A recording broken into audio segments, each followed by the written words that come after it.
here it is, guys. First look of the new Triumph Thruxton 400. You saw it here first.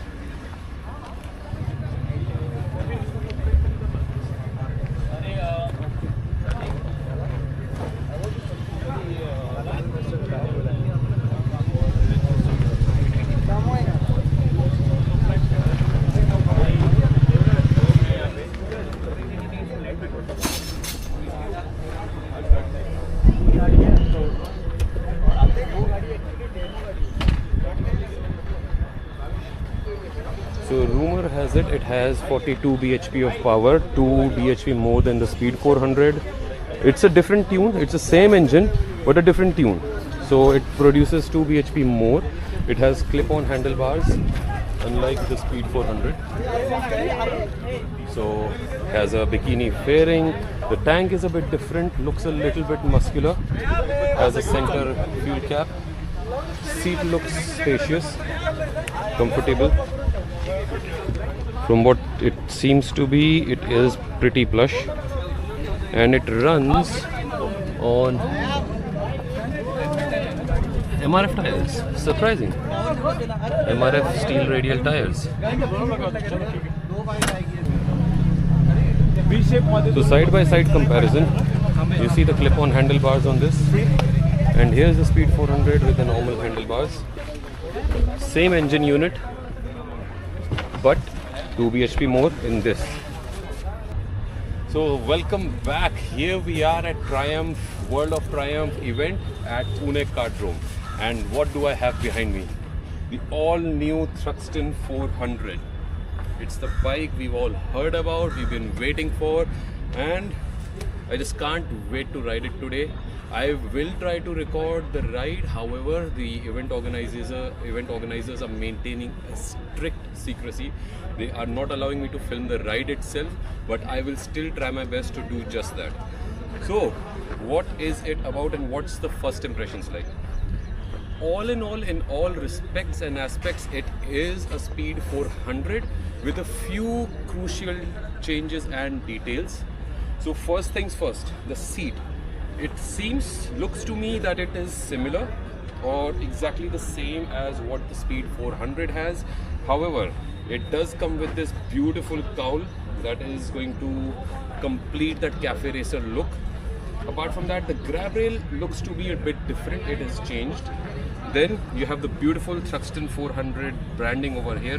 However, this part seems to be a little bit cheap and plasticky, not kind of the right good kind of plasticky, but just tacky. So I don't know how I feel about this, but this beautiful tank, I am so amazed by it. It's so great, sculpted in all the right places. This Triumph badging, minimal yet amazing.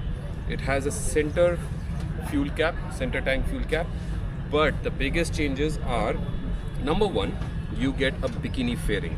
I mean, look at this. It has a windscreen, it has that classic bikini fairing on it. Then apart from that, you get clip-on handlebars on this now, so your stance is going to be much more committed than it was on the Speed 400. I don't think there would be an option for risers, but you never know. Then the brake master cylinder for the front is now a round reservoir instead of the standard rectangular reservoir that we used to get. Then this engine, for all intents and purposes, is the same as the Speed 400. However, key difference being that it makes 2 brake horsepower more. That means it's almost the same weight. I don't know exact figures for the weight, but I feel that it should weigh about the same, if not maybe give or take 2 to 3 kgs, maybe more. But it makes 2 bhp more in terms of power. So that way it is supposed to deliver more power to weight ratio, a higher power to weight ratio when compared to the Speed 400. Also, the sprocket, if from what I've heard, is now a 41 tooth sprocket at the rear. So it is going to give you that faster acceleration when coming out of corners, and it is going to be much more aggressive than the Speed 400. So all in all, beautiful piece of machine. A few plastic pieces which I don't like the look of. But apart from that, the bike is amazing. Oh yes, one thing, I don't know if we should take it as a downside or a good thing. The bike now runs, this one, the Thruxton, now runs on MRFs instead of the Vredestein tires that we used to get on the Speed 400. This now comes with MRF tires. How good they are, how good they won't be, that remains to be seen on the track. I sincerely hope that I can film at least a little bit of my track riding on the Thruxton, but it all depends on the organizers. So, all in all, beautiful piece of machine. To be honest, if I hadn't bought the Speed 400 and if I had the willingness to wait, I might have gotten this one for sure. But all in all, good machine. Let's see how it rides. That remains to be seen. See you in the next one.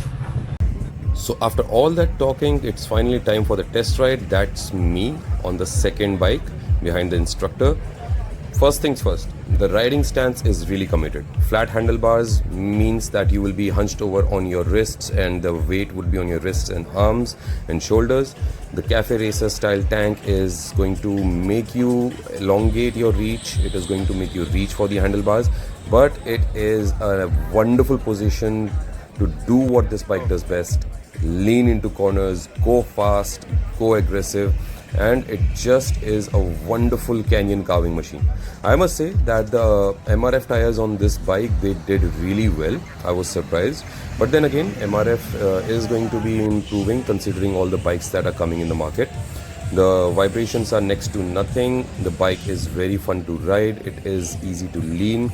It is a perfect machine for canyon carving. You want to go onto the mountain twisties, go there. You want to flat track race it, you can do that. Drag racing, amazing. There is, I would say, some amount of wind deflection, not a whole lot because it is a bikini fairing. But all in all, I would say for someone who loves to ride committed and who loves to ride aggressive, this is a good 8 out of 10.